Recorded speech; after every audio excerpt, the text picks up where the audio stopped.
Dito kami ngayon sa Biklatan, sa bahay ni Ate Giselle. Yan, meron. Yan, yan, ate yun. Yan pala na. Yan guys, ang kanyang mga tanim. Wow. Kangkong.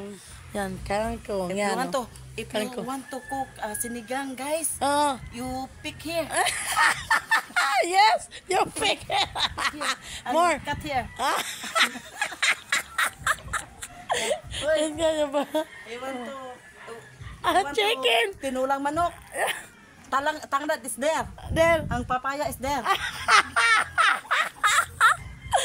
Ang ganda dito guys. Tingnan mo guys. Yan yan. Wow. May mga kalamansi. Yan guys. Kung yung tanglad guys. Maganda yan sa katawan. Yan. Ito guys. Meron pa oh. Yan guys. Wow. Ganda guys. Maganda dito. Talbos ng kamuti. Yan guys.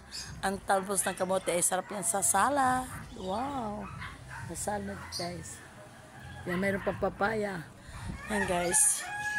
First time kong pumunta dito sa bahay nila na araw. Gabi kasi akong pumunta nung first time kong pumunta. Ngayon. Ito guys. Yan ang bahay niya. Bye bye. Thank you for watching.